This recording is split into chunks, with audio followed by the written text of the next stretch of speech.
Perfect. Okay. I can see no one needs a sheet. Jaya Radha Madhava Kunjabi Hari.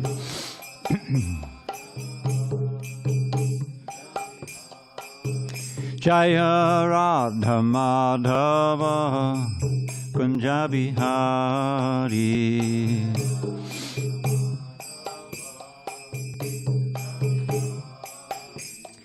Gopi Janavallabha Girivardhari.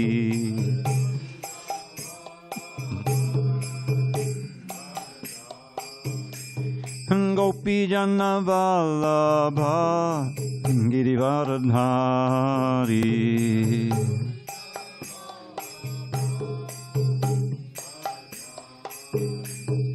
Yashodanandana Bhajana Ranjana. Yashodanandana Bhajana Ranjana. Yamuna Tiravanachari. Yamuna Tiravanachari.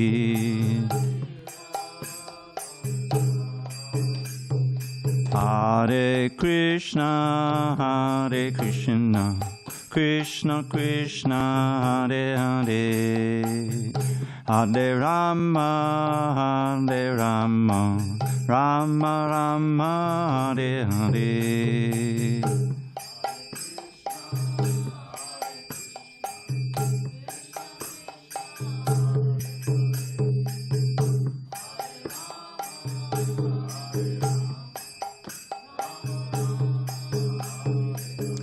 Hare Krishna, Hare Krishna, Krishna Krishna, Hare Hare, Hare Rama, Hare Rama, Rama Rama, Hare Hare.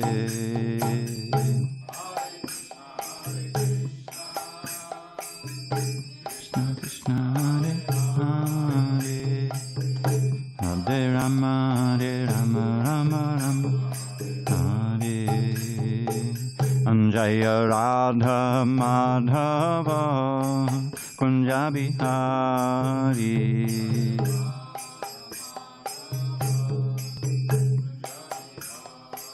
Jaya Radha Madhava Kunjabi Hari.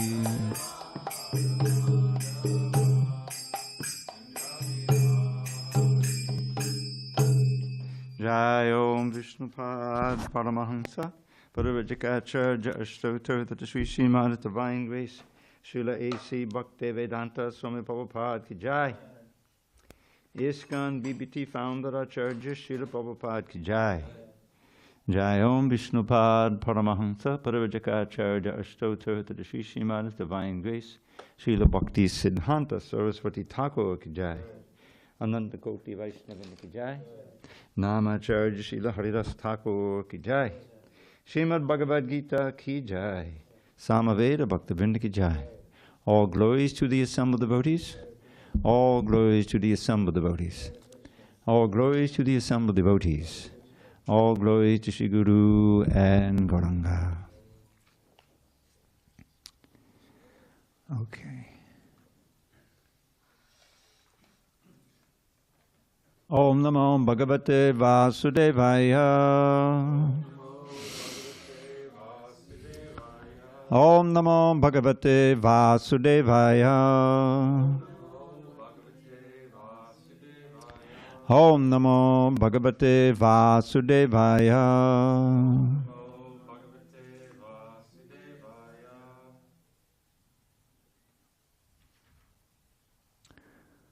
On this 17th day of September, 2024 in San Diego, we're reading from Srimad Bhagavad Gita as it is, translation and commentary by His Divine Grace A.C. Bhaktivedanta Swami Prabhupada. And we are in chapter 11, the Universal Form, text 54, the bottom of page 500. Bhaktya Tvananyaya Shakya Aham Evam Vidho Arjuna Gyatum Drashtum Chatatvena Praveshtum Chaparantapa Bhaktya Tvananyaya Shakya Ahamevang Vidorjuna Gyatung Drashtum Chatatvena Praveshtum Chaparantapa Bhaktya Tvananyaya Shakya Ahamevang Vidorjuna Gyatung Drashtum Chatatvena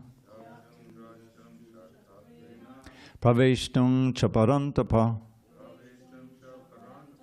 Bhaktya Tvananyaya Shakya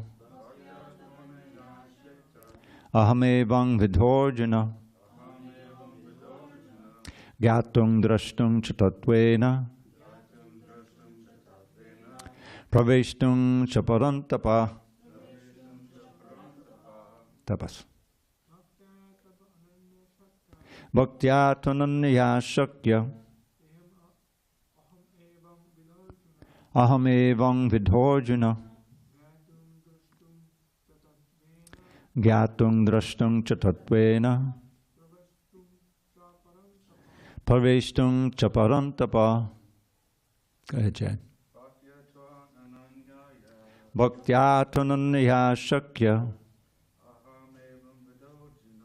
Ahamevang Vidorjuna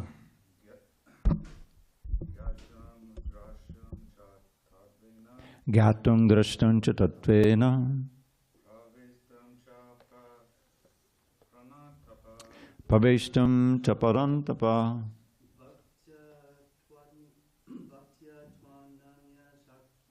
Bhaktya Tvananyaya Shakya Ahamevam Vidorjuna Gyatung Drashtum Chatatvena Praveshtum Chaparantapa. Lady. Bhaktya Tvananyaya Shakya Ahamevang Vidorjuna Gyatung Drashtum Chatatvena Praveshtum Chaparantapa. Bhaktya, by devotional service, to but ananyaya, without being mixed with fruitive activities or speculative knowledge. Shakyaha, possible, aham, I, evam vidaha, like this, Arjuna, O Arjun, gyatum, to know, drashtum, to see, cha, and tatvena, in fact, praveshtum, to enter into, cha also, parantapa, O subduer of the enemy. Translation. My dear Arjuna, only by undivided devotional service can I be understood as I am, standing before you, and can thus be seen directly. Only in this way can you enter into the mysteries of my understanding. Purport. Krishna can be understood only by the process of undivided devotional service. He explicitly explains this in this verse so that unauthorized commentators who try to understand the Bhagavad Gita by the speculative process will know that they are simply wasting their time. No one can understand Krishna or how he came from parents in a four-handed form and at once changed himself into a two-handed form. These things are very difficult to understand by study of the Vedas or by philosophical speculation. Therefore, it is clearly stated here that no one can see him or enter into understanding of these matters. Those who, however, are very experienced students of Vedic literature can learn about him from the Vedic literature in so many ways. There are so many rules and regulations, and if one at all wants to understand Krishna, he must follow the regulative principles described in the authoritative literature. One can perform penance in accordance with those principles. For example, to undergo serious penances, one may observe fasting on Janmashtami, the day on which Krishna appeared, and on the 2 days of Ekadashi, the 11th day of the new moon and the 11th day after the full moon. The 11th day after the new moon and the 11th day after the full moon. As far as charity is concerned, it is plain that charity should be given to the devotees of Krishna who are engaged in his devotional service to spread the Krishna philosophy or Krishna consciousness throughout the world. Krishna consciousness is a benediction to humanity. Lord Chaitanya was appreciated by Rupa Goswami as the most munificent man of charity because love of Krishna, which is very difficult to achieve, was distributed freely by him. So if one gives some amount of his money to persons involved in distributing Krishna consciousness, that charity given to spread Krishna consciousness is the greatest charity in the world. And if one worships as prescribed in the temple, in the temples in India, there is always some statue, usually of Vishnu or Krishna. That is a chance to progress by offering worship and respect to the Supreme Personality of Godhead. For the beginners in devotional service to the Lord, temple worship is essential. And this is confirmed in the Vedic literature, Shvedashvatara Upanishad 6.23. Yasya deve para bhaktir, yata deve tata gorao, tasyaite katatayartha, prakashante mahatmanaha. One who has unflinching devotion for the Supreme Lord and is directed by the spiritual master in whom he has similar unflinching faith can see the Supreme Personality of Godhead by revelation. One cannot understand Krishna by mental speculation. For one who does not take personal training under the guidance of a bona fide spiritual master, it is impossible to even begin to understand Krishna. The word "to" is specifically used here to indicate that no other process can be used, can be recommended, or can be successful in understanding Krishna. The personal forms of Krishna, the two-handed form and the four-handed, are described as sudurdarsham, very difficult to see. They are completely different from the temporary universal forms shown to Arjuna. The four-handed form of Narayan and the two-handed form of Krishna are eternal and transcendental, whereas the universal form exhibited to Arjuna is temporary. The words Tvaranyena Nadrishtapurvam, text 47, state that before Arjuna no one had seen that universal form. Also, those words, suggest that amongst the devotees there was no necessity of showing it. That form was exhibited by Krishna at the request of Arjuna, so that in the future, when one represents himself as an incarnation of God, people can ask to see his universal form. The word na, used repeatedly in the previous verse, indicates that one should not be very much proud of such credentials as an academic education in Vedic literature. One must take to the devotional service of Krishna. Only then can one attempt to write commentaries on the Bhagavad Gita. Krishna changes from the universal form to the four-handed form of Narayan and then to his own natural form of two hands. This indicates that the four-handed forms and other forms mentioned in the Vedic literature are all emanations of the original two-handed Krishna. He is the origin of all emanations. Krishna is distinct even from these forms, what to speak of the impersonal conception.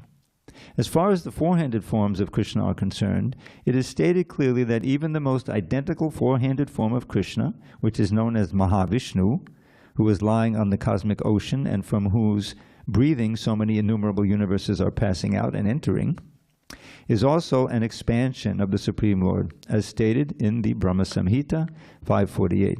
Yasyaika nishvatita kala matavalambya jivanti loma vilaja jagadandanathah Vishnu mahansahi yasya kala vishesho govindamari purusham tamaham bhajami.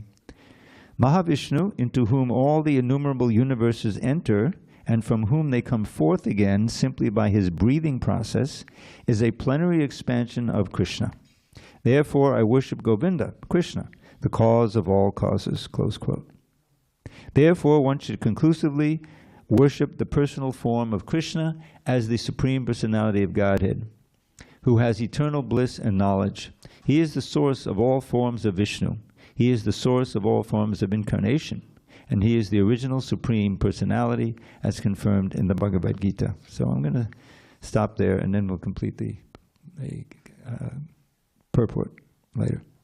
Om Jnana Timbrandasya Jnanandana Shalakaya Chakshu Unmilitam Mena Tasmai Shri Gurave Namaha. I was born in the darkest of ignorance, but my spiritual master Srila Prabhupada opened my eyes with the torchlight of knowledge. I offer my humble obeisance unto him and all members of Sri Parampara. So, this verse calls to mind another verse in the 18th chapter, which is very often quoted, about how one can see the Lord or understand Him. Bhaktya mam abhijanati yavan yashtasmi tattvataha tato mam tattvato gyatva vishate tadanantaram. And let me see if I can find that verse. I think it's 1850 something. Should know. Yes, 1855. Why don't we turn to that page 695 just to get a feel for this verse, because it's the same idea.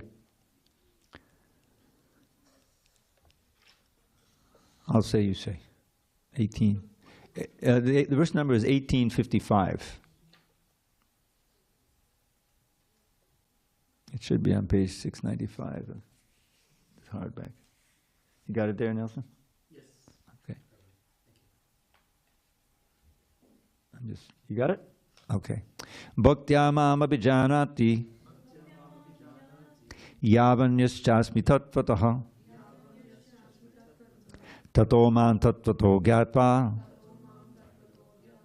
vishate tadanantadam. One can understand me as I am, as the Supreme Personality of Godhead, only by devotional service. And when one is in full consciousness of me by such devotion, he can enter into the kingdom of God. So this Bhaktiyama, this word tattvataha is very important. It appears twice in this verse. You see that? Bhaktiyama, yavan tattvata, tatama tattvato gyatva. So one has to understand Krishna. What is the synonym? In truth. You see? In truth, as he is. There's so many misunderstandings of Krishna. It's very easy to get in, read the wrong kind of book, you know, and you'll misunderstand Krishna. You'll think that ultimately, as Prabhupada periodically criticized in this book, that there's some soul within Krishna, you see, who we actually have to surrender to, not Krishna himself. The unborn, eternal within Krishna. This is an idea of Dr. Radhakrishnan, and he writes that in his commentary to 934, which is Manmana Bhavamad Bhakto Madhyadi Nam Namaskuru, which is Krishna just giving the essence. Just think of me, become my devotee, bow down to me, worship me, and you certainly come to me. So I don't think I said my original prayer. So let's go back to 1154. You can see the similarity there. It begins with the same word, bhakti, and only by bhakti does Krishna really reveal himself as he is. That's the point. Om Jnana Timbrandasya Jnanandana Shalakaya Chakshu Unmilitam Mena Tasmai Shri Gurave Namaha. I was born in the darkest of ignorance, but my spiritual master Srila Prabhupada opened my eyes with the torchlight of knowledge. I offer my humble obeisance unto him and all members of Sri Parampara. So this is a central theme in the literature that we have, that trying to understand Krishna, this is or God, this is like a given axiomatic motive that one must have to begin the process of devotional service. That we want to understand, who am I? Where did I come from? Where did this world all come from? You know, why am I suffering? Do I have to die? All of these essential questions which you can't find in the university answers.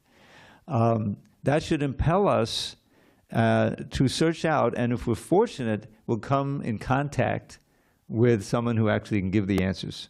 And that is what Srila Prabhupada was. He was is a realized acharya who is a pure devotee whom Krishna revealed himself to and empowered to perform incredible feats of coming here and starting this movement and spreading it all over the world. We're coming up, I think, on the latter part of this month, I forget which day, on the anniversary of the day that Prabhupada actually arrived in America. And last month we had you check it, latter part of the month it should be, and we had last month the day that he departed. It was in August that he departed. It took him a month or 5 weeks, just 6 weeks to get here. 23rd, yeah. So what an incredible, anniversary that is. It should be celebrated by everyone in the world, because the real hope of the world is that Krishna consciousness will become more and more influential, and that people will see, that their real value in their life is to strive for Krishna consciousness and service, and to see the oneness of all of us. This was Bhaktivinoda's vision. This is also his appearance day. Just Monday, we had Bhaktivinoda's appearance day, and so he had that vision. He said he had when will the Americans and the Russians and the French and the Hindus all dance in Mayapur, chant Haribol, Haribol, And I remember I wasn't there for the first Gaurapanim festival. I was there for like the third. It's in 1975, but that's actually what happened. You had, and even more so now. I mean, now there's more Russians and Chinese than way more than Americans if you go to Mayapur during the festival. But they're all dancing and chanting on the streets. And so he had that vision. He also foresaw the magnificent temple, as did Lord Nityananda, which is manifesting now, known as the TOVP temple, the temple of the Vedic planetarium. I had my main contribution, besides the little Lakshmi I gave many years ago, was to campaign for the "the." I wanted to have about the beginning, the temple of the Vedic planetarium.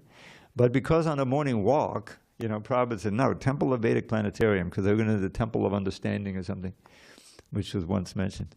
And so that became the thing. It's going to be temple of Vedic planetarium. I say, it'll just be seen as a mistake if you don't have "the," at least in the middle, temple of the Vedic. So that's what it's known as, temple of the Vedic planetarium. Yeah, you can please join us. Yeah, you can sit there on the book. We're on page 500 and 501. So anyway, these last two verses, we're now on 54, and I hope we're going to get to 55 also, although this is also a long purport. But the whole point is that there's a whole kind of parabola here. Arjuna wants to see the universal form, and Krishna says, well, you can't see it without the special eyes, so let me give you the special eyes. And then he sees it, and then he's kind of completely awed. This is not the Krishna he knows, And then he sees this universe expanding and destroying all the soldiers on the battlefield. It's scary to him. And so finally he asks, this is not his Krishna, who are you? Who are you actually? And so he says, Kalosmi, I am time, destroyer of everyone. And I've come to destroy everyone on this battlefield except you Pandavas and a few others. So what does that do to Arjuna's argument? I don't want to fight and kill Bhishma Dev and so forth. They're going to die anyway. You can't save them. And if you fight, you'll be performing your duty, you'll be pleasing me, you'll be doing your dharma and everything. But if you don't fight, then you'll just, you'll be humiliated, and you won't achieve your goal anyway. And then, and the point is, if you remember the beginning of the Gita, the second chapter, nobody's actually going to die. We don't die. Isn't that interesting? Death is simply like, as Krishna, he described it, vasangsi jirnani yata vihaya namani gunnati nanoparani, like taking off the old clothes. When they finally have holes in them, they get useless. Well, okay, let me get the new clothes. We don't think twice about it. But because in the material consciousness we're so attached to the body, we identify with the body as ourselves. And when the body is it could be premature, or it could be old age and disease. It's not working right. You say, what's happening to me? It's a source of tremendous amount of anxiety and suffering. But for one who knows he's not the body, and that he'll live eternally, and in fact, if you're really God realized, which is the whole point of this exercise, then, and I've seen, because, over the years, I've been doing this for, 50 years.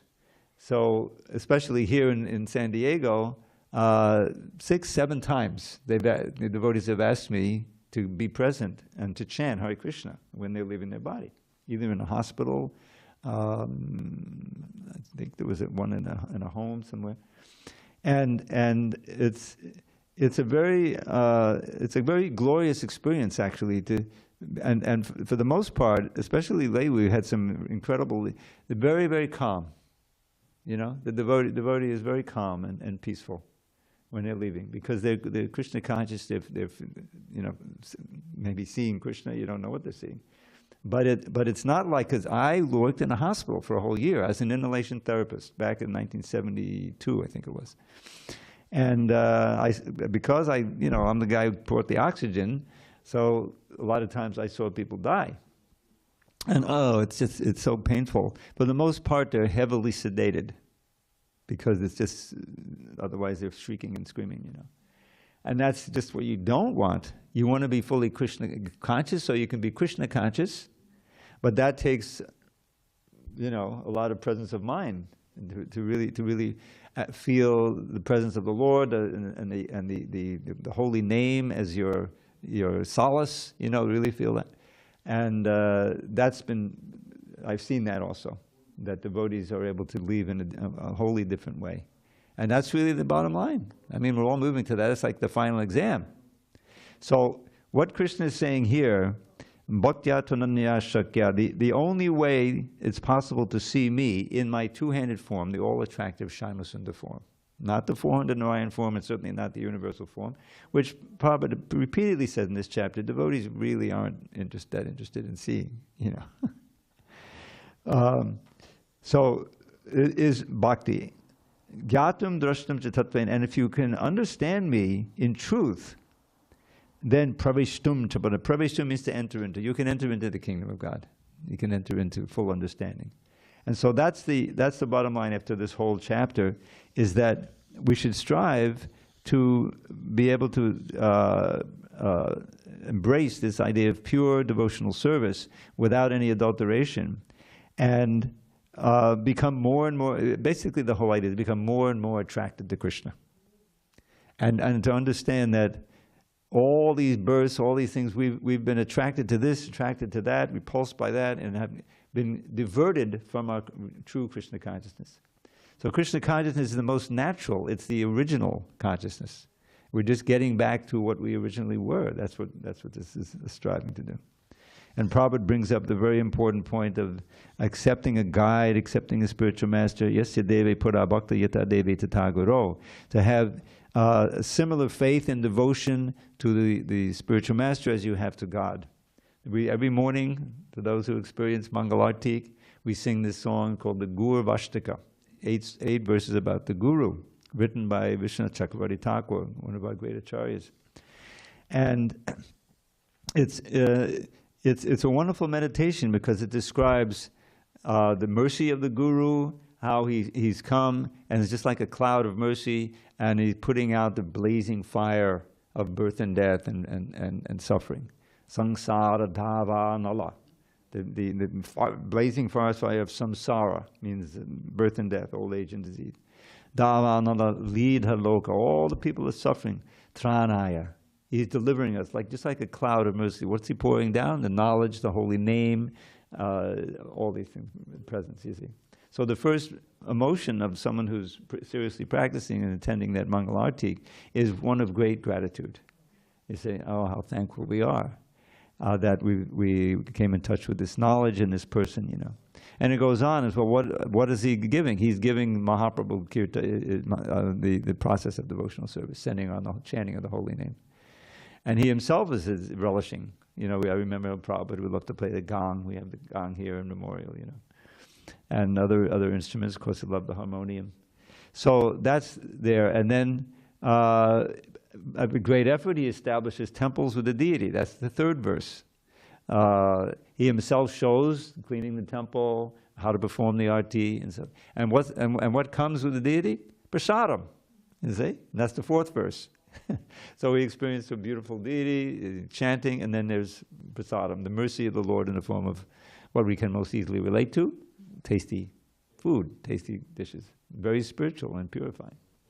And then we have a glimpse into the internal mood of the great devotees, and that's in relation to always desiring to remember and relish the intimate pastimes of Radha and Krishna, loving pastimes. That's there.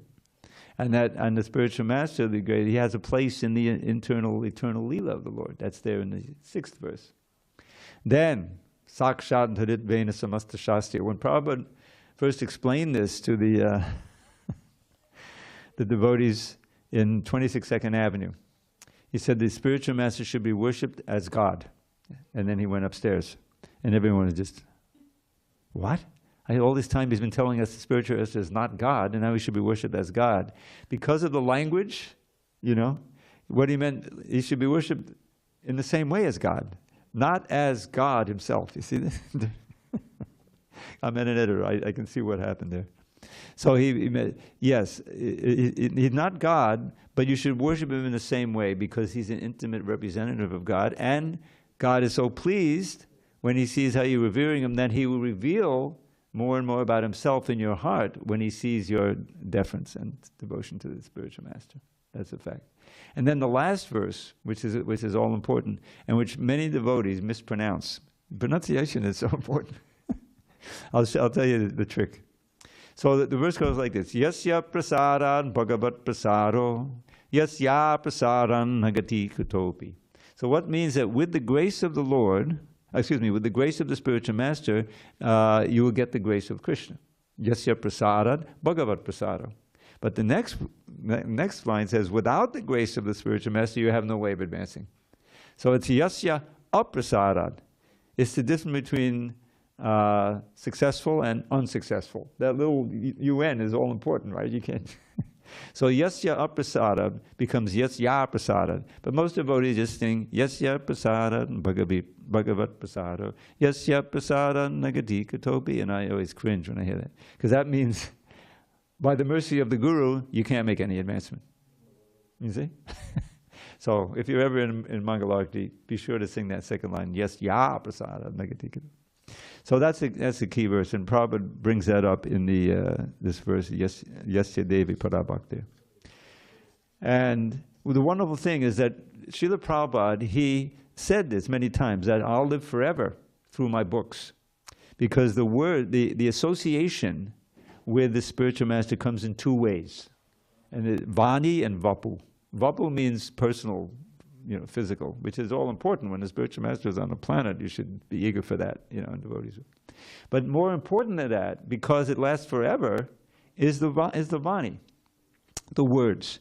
These are the words of Srila Prabhupada, which are simply explaining the words of Krishna. So we should know both that when we read the verses that Krishna spoke in this Bhagavad Gita, we're associating with Krishna. We're getting his association. And that's purifying us, that's enlightening us. And also when we read Srila Prabhupada's explanation, which is also based, in many cases, on the commentaries of previous acharyas, especially Baladev Vidyabhushan, who is very learned. He dedicates the book to Baladev Vidyabhushan.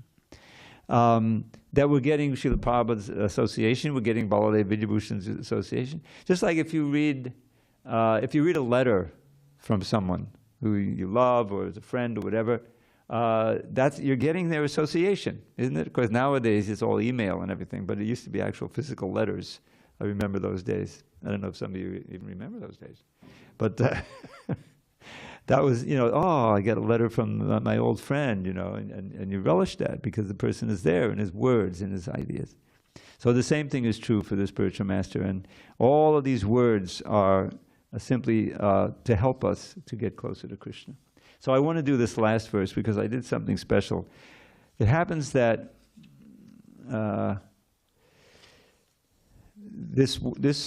we haven't finished the purport. Let's finish the purport. 503. In the Vedic literature, you see that? In the Vedic literature, the Gopaltapani Upanishad 1.1, the following statement appears. Satchidananda Rupaya Krishnaya Krishna Karine Namo Vedanta Vejaya Gurave Buddhi Sakshine I offer my respectful obeisances unto Krishna, who has a transcendental form of bliss, eternity, and knowledge. I offer my respects to him because understanding him means understanding the Vedas, and he is therefore the supreme spiritual master. Close quote. Then it is said, Krishna vai padamam daivatam. Krishna is the Supreme Personality of Godhead. This is from Gopal Tapani Upanishad 1.3. Eko vishi sarvaga Krishna idya eko pisan bahudayo vibhati. That one Krishna is the Supreme Personality of Godhead, and he is worshipable. Although he is one, he is manifested in unlimited forms and expanded incarnations. Gopal Tapani Upanishad 1.21. The Brahma Samhita 5.1 says, also you say, Ishwarak Parama Krishna Satchidananda Vigraha Anadiradir Govinda Sarvakarna Karanam. Very, very often quoted verse. The Supreme Personality of Godhead is Krishna, who has a body of eternity, knowledge, and bliss. He has no beginning, for he is the beginning of everything. He is the cause of all causes. In the Vishnu Purana 4.11.4, it is said, Yat Ravatirnam Krishnakyam Padam Brahma Narakriti. The Supreme Absolute Truth is a person. His name is Krishna, and he sometimes descends to this earth. Close quote. Similarly, in the Srimad Bhagavatam, we find a description of all kinds of incarnations of the Supreme Personality of Godhead, and in this list, the name of Krishna also appears. But then it is said that this Krishna is not an incarnation of God, but is the original Supreme Personality of Godhead himself. Ete changsa kalapungsa Krishnastu Bhagavan Swayam. Very famous line. Similarly, in the Bhagavad Gita, the Lord says, Mattak palatarang nanyat. There is nothing superior to my form as the personality of Godhead, Krishna. He also says elsewhere in the Bhagavad Gita, Aham adirhi devanam. I am the origin of all the demigods. And after understanding the Bhagavad Gita from Krishna, Arjuna also confirms this in the following words, Padam Brahma, Padam Dhamma, Pavitram, Padamam Bhavan. I now fully understand that you are the Supreme Personality of Godhead, the Absolute Truth, and that you are the refuge of everything. Therefore, the universal form which Krishna showed to Arjuna is not the original form of God. The original is the Krishna form. The universal form, with its thousands and thousands of heads and hands, is manifest just to draw the attention of those who have no love for God. It is not God's original form. The universal form is not attractive for pure devotees who are in love with the Lord in different transcendental relationships. The Supreme Godhead exchanges transcendental love in his original form of Krishna. Therefore, to Arjuna, who was so intimately related with Krishna in friendship, this form of the universal manifestation was not pleasing. Rather, it was fearful. Arjuna, who was a constant companion of Krishna's, must have had transcendental eyes. He was not an ordinary man. Therefore, he was not captivated by the universal form. This form may seem wonderful to persons who are involved in elevating themselves by fruitive activities, but to persons who are engaged in devotional service, the two-handed form of Krishna is the most dear. So, okay, so this is a long purport here. And, all right, let's see if we can finish it. Mat karma krin mat paramo man bhakta sangvarjitaha nirvaira sarva bhuteshu yaksamam eti pandava. Okay, just give me a second here, and I want to see if I can. Okay, because this verse we're working on in my work as an editor. And we've made quite a few little adjustments in this purport. But I don't think I'm going to be able to do it. Oh, here we go.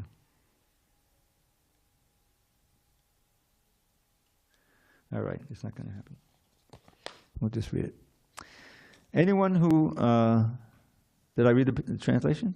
My dear Arjuna, he who engages in my pure devotional service, free from the contaminations of fruitive activities and mental speculation, he who works for me, who makes me the supreme goal of life, of his life and who is friendly to every living being, he certainly comes to me. Purport. Anyone who wants to approach the supreme of all the personalities of Godhead on the Krishna Loka planet in the spiritual sky and be intimately connected with the Supreme Personality, Krishna, must take this formula as stated by the Supreme himself. Therefore, now get this, therefore this verse is considered to be the essence of the Bhagavad Gita. As soon as I read that 50 years ago, I immediately memorized the verse. The Bhagavad Gita is a book directed to the conditioned souls who are engaged in the material world with the purpose of lording it over nature, and who do not know of the real spiritual life. The Bhagavad Gita is meant to show how one can understand his spiritual existence and his eternal relationship with the Supreme Spiritual Personality, and to teach one how to go back home, back to Godhead. Now here is the verse which clearly explains the process by which one can attain success in his spiritual activity, devotional service.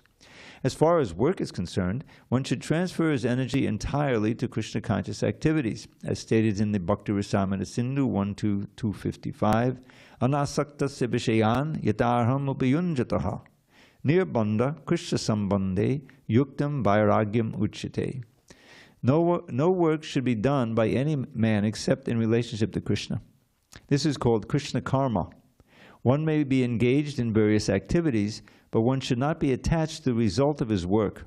The result should be done only for him. The result should be given only to him. For example, one may be engaged in business, but to transform that activity into Krishna consciousness, one has to do business for Krishna. If Krishna is the proprietor of the business, then Krishna should enjoy the profit of the business. Now this one I can recall what the change was. If a businessman is in possession of thousands and thousands of dollars, then he has to offer it all to Krishna. That's the end of that sentence. Not what's there. This is work for Krishna. Instead of constructing a big building for his sense gratification, he can construct a nice temple for Krishna, and he can install the deity of Krishna and arrange for the deity's service, as is outlined in the authorized books of devotional service. This is all Krishna karma. One should not be attached to the result of his work, but the result should be offered to Krishna, and one should accept as prasadam the remnants of offerings to Krishna. If one constructs a very big building for Krishna and installs the deity of Krishna, one is not prohibited from living there, but it has to be understood that the proprietor of the building is Krishna. That is called Krishna consciousness. If, however, one is not able to construct a temple for Krishna, one can engage himself in cleansing the temple of Krishna. That is also Krishna karma. One can cultivate a garden. Anyone who has land, in India at least, any poor man has a certain amount of land, can utilize that for Krishna by growing flowers to offer him. One can sow tulsi plants, because tulsi leaves are very important, and Krishna has recommended this in the Bhagavad Gita, Patram Pushpam Palam Toyam. Krishna desires that one offer him either a leaf, or a flower, or fruit, or a little water, and by such an offering he is satisfied. The leaf especially refers to the tulsi. So one can sow a tulsi plant and water it. Thus, even the poorest man can engage in the service of Krishna. These are some of the examples of how one can engage in working for Krishna. The word mat padamaha refers to one who considers the association of Krishna in his supreme abode to be the highest perfection of life. Such a person does not wish to be elevated to the higher planets, such as the moon or sun, or heavenly planets, or even the highest planet of this universe, Brahmaloka. He has no attraction for that. He is attracted only to being transferred to the spiritual sky. And even in the spiritual sky, he is not satisfied with merging into the glowing Brahmajyoti effulgence, for he wants to enter the highest spiritual planet, namely Krishna Loka, Goloka Vrindavan. He has full knowledge of that planet, and therefore he is not interested in any other. As indicated by the word mad bhaktaha, he fully engages in devotional service, specifically in the 9 processes of devotional engagement. Hearing about Krishna, chanting about him, remembering him, worshipping him, serving his lotus feet, offering him prayers, carrying out his orders, making friends with him, and surrendering everything to him. One can engage in all 9 devotional processes, or 8, or 7, or at least in 1, and that will surely make one perfect. The term Sangha Varjitaha is very significant. One should disassociate himself from persons who are against Krishna. Not only are the atheistic persons against Krishna, but so also are those who are attracted to fruitive activities and mental speculation. Therefore, the pure form of devotional service is described in the Bhakti Rasamrita Sindhu 1.1.11 as follows: Anyabhilasha shunyam jnana karma janavratam anukulyena krishnanu shrilam bhaktiruttama. In this verse, Srila Rupa Goswami clearly states that if anyone wants to execute unalloyed devotional service, he must be freed from all kinds of material contamination. He must be freed from the association of persons who are addicted to fruitive activities and mental speculation. When freed from such unwanted association and from the contamination of material desires, one favorably cultivates knowledge of Krishna. That is called pure devotional service. Anukulyasya sankalpa pratikulyasya bharjanam. This is the Hari Bhakti Vilas 11.676. One should think of Krishna and act for Krishna favorably, not unfavorably. Kamsa was an enemy of Krishna's. From the very beginning of Krishna's birth, Kamsa planned in so many ways to kill him, and because he was always unsuccessful, he was always thinking of Krishna. Thus, while working, while eating, while sleeping, he was always Krishna conscious in every respect. But that Krishna consciousness was not favorable, and therefore, in spite of his always thinking of Krishna 24 hours a day, he was considered a demon, and Krishna at last killed him. Of course, anyone who is killed by Krishna attains salvation immediately, but that is not the aim of the pure devotee. The pure devotee does not even want salvation. He does not want to be transferred even to the highest planet, Goloka Vrindavan. His only objective is to serve Krishna wherever he may be. A devotee of Krishna is friendly to everyone. Therefore, it is said here that he has no enemy near Vaira. How is this? A devotee situated in Krishna consciousness knows that only devotional service to Krishna can relieve a person from all the problems of life. He has personal experience of this, and therefore he wants to introduce this system, Krishna consciousness, into human society. There are many examples in history of devotees of the Lord who risked their lives for the spreading of Krishna consciousness. The favorite example is Lord Jesus Christ. He was crucified by the non-devotees, but he sacrificed his life for spreading God consciousness. Of course, it would be superficial to think that he was killed. Similarly, in India also, there are many examples such as Thakur Haridas and Prahlad Maharaj. Why such risk? Because they wanted to spread Krishna consciousness, and it is very difficult. A Krishna conscious person knows that if a man is suffering, it is due to his forgetfulness of his eternal relationship with Krishna. Therefore, this one, I know the change, a very important change. Therefore, the highest benefit one can render to human society is relieving one's neighbor from all material problems by spreading Krishna consciousness. You see, that has to be edited. In such a way, otherwise it sounds like the Salvation Army or maybe UNICEF or something. You know? Therefore, the highest benefit is to relieve him. In such a way, a pure devotee is engaged in the service of the Lord. Now, we can imagine how merciful Krishna is to those engaged in his service, risking everything for him. Therefore, it is certain that such persons must reach the supreme planet after leaving the body. In summary, the universal form of Krishna, which is a temporary manifestation, and the form of time, which devours everything, and even the form of Vishnu, four-handed, have all been exhibited by Krishna. Thus, Krishna is the origin of all these manifestations. It is not that Krishna is a manifestation of the original Vishvarupa, or Vishnu. Krishna is the origin of all forms.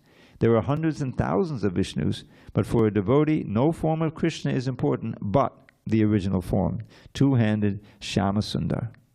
In the Brahma Samhita, it is stated that those who are attracted to the Shyamasundar form of Krishna in love and devotion can see him always within the heart and cannot see anything else. One should understand, therefore, that the purport of this 11th chapter is that the form of Krishna is essential and supreme. Thus end the Bhaktivedanta purports to the 11th chapter of the Srimad Bhagavad Gita in the matter of the universal form. So, getting a little late, but I wanted to get through that essential purport, and we'll find, what's the next chapter? Simple devotional service. And it's very short. It's only 20 verses, one of the shortest chapters, but all very essential. So we can see, I mean, this is the, as Prabhupada says, you know, this verse gives the essence of the Gita. So the universal form is very, you know, magnificent and awe-inspiring, But ultimately, devotees really want to see that Shyamasundar form. And that's why in the temples you'll find, Radha Krishna. Yeah. Prabhu, why is universal form is considered temporary? Why is it considered temporary? Yes. Well, there's different kinds of universal forms. In the second canto, we find that the first step in God realization is to see Krishna universal form in the material aspects of the world.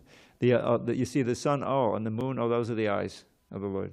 You go a little east of here, and you get into the mountains, and those mountains, those are the bones, of the universal form, right?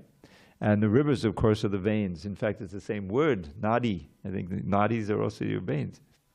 And the ocean, I forget what the ocean is, but the world itself you can personalize by seeing as the universal form. So that kind of Vishwarup is a good first step. But we have the equivalent here in the 7th chapter and other chapters where it's mentioned. Rasoham apsakonteya prabhasmi shachisuryayo pranabhaksava vedeshu shabdake paurushangneshu. So Krishna is explaining there that he expands through his energies. And he listed earlier, he's listing the 8 energies: earth, water, fire, air, ether, mind, intelligence, and ego. All of them are impersonal. They're not alive, but they're the building blocks of our body and the subtle body also. And then he, in these verses I just chanted, Rasoham Apsakonteya, he's describing how we experience them. Rasoham, I'm the taste of water. So the water is there. I'm the light of the sun and the moon. I'm the fragrance of the earth. You see?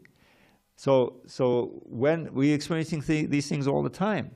So if we simply remember what Krishna says here, this is Krishna's energy, then we can remember Krishna. You see? That's a first step. It's a good first step. And then the real test comes, how much we're willing to use those energies in the service of Krishna. And then we really begin to feel the transcendental potency of bhakti. So but the universal form that Krishna showed is a different form. That's not exactly what I was just describing. That's an actual form that's devouring the universe. I mean, it's just like if you read the earlier verses here. So that is only that you have to have special eyes to see. Remember, Arjuna couldn't see it. He had to have these special devotional eyes to see. And Prabhupada at the end of this purport, I think he talks about he mentions the Brahma Samhita verse. Premanjana churita bhakti vilochanena sandak sadaiva didiyesha vilokti yandiyang shyama sundaram achindugana sarupam govindamadi purusham tamaham bhajani. That those who have smeared their eyes with the ointment of prema by the process of bhakti can see Krishna's Shyamasundar form, not the four-handed form, and certainly not the universal form, but the beautiful Shyamasundar form always within their heart. And so they're never separated from the Lord, and everything that they do is an act of devotion to please that Lord within and, of course, without. You can see in the deity and so many things. So that's what the bhaktas are ultimately after. Because there's really no bhakti for the universal form. I mean, the relationship was, fear, and ultimately Arjuna prayed, please show me your four-handed form and ultimately your two-handed form. So that's what the devotees, because that form of Krishna is Akala Rasamrita Murti. Those are the very first words of the Bhakti Rasamrita Sindhu. Akala Rasamrita Murti. Krishna is the form of God who can reciprocate every rasa. You see, friendship rasa, loving, the mother, the Yashoda, the Vatsalya rasa, all those. And you don't get that with the Narayan form or certainly not with Matsya and so forth. I mean, they're all important forms. They're all glorious, but the rasa is very restricted, and the experience of rasa is ultimately what bhakti is all about. Is being situated in your original rasa, eternally engaging in unlimited varieties of loving exchange. That's what it's all about. Huh? What's temporary? Universal form is temporary, what Arjuna has seen? Yes, for sure. Means it's just for temporary manifestation. Yes, you're not going to find it anywhere. Don't go looking for it. But you'll find Krishna right on the altar. All right, it's a little late. One real quick poem. Can't end without a poem. Okay. Uradi kutamodori the bangam, Navajata the Kidanola Sadangam, Yupati Badaya the Madana Tadangam, Panamati Yaman, Tatik Tadangam. You almost don't even need the meaning, isn't it? You just get with it. His flute emanates entrancing sounds for the cowherd girls whose love abounds for the clever cloud-complexioned Lord who's dancing upon the Kalindi shore. I can send you the poetry for free. Just write me an email. You get it from Mahima. Okay. The email, okay? No, show her on your phone. We got to adjourn because they're going to blow that conscience. But right after the kirtan, you can get it.